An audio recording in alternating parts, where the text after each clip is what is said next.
to us. Well, right now, Wes Wyatt is available with a look at our forecast, and it's just a typical summertime pop-up thunderstorms, right? Yeah, today the coverage a little bit greater out there, Janet, and you'll notice behind me here the view from the McWane Science Center in downtown Birmingham. It was raining here a few moments ago. The rain stopped, and it will probably start again very soon. You can see another ominous cloud there right over the city. A lot of these showers really blowing up over about the past hour across much of Alabama, and this will be the trend through the rest of today. So there's a good chance you'll have a little wet weather pass over, and it could be quite heavy in a few spots.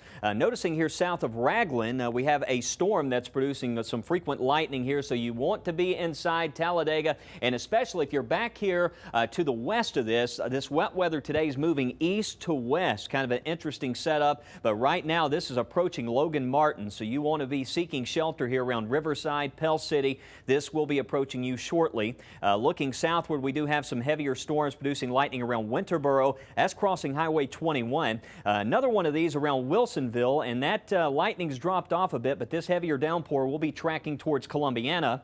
Further northward, looks like some rain just south over South Side and closing in on the city of Gadsden. Again, this is kind of moving in from the east and tracking west-southwest. You can see the showers scattered about Birmingham. Looks like some of the heaviest rain here around Homewood. In fact, it's raining here at the station. And looking at Pleasant Grove, Adamsville, tracking some of that wet weather drifting over towards the Oak Grove area, and then northern Hale County right now, very close to the Havana Junction area. Some of this heavier rain is just north of Greensboro, and that will be tracking towards Stewart and Akron, moving in a westward fashion. This is all because of this low pressure area right here. I want to zoom out because the Hurricane Center was watching this for maybe tropical development, but looks like they're no longer monitoring this for development into a tropical low. But over the next few days, that's going to continue to pump in this moisture, and that's what's driving this rain in from the east. So as you watch the weather app and you track this wet weather and keep up with it later today, we'll see more of this rain marching in from the eastern direction. The good news is it's going to hold down temperatures.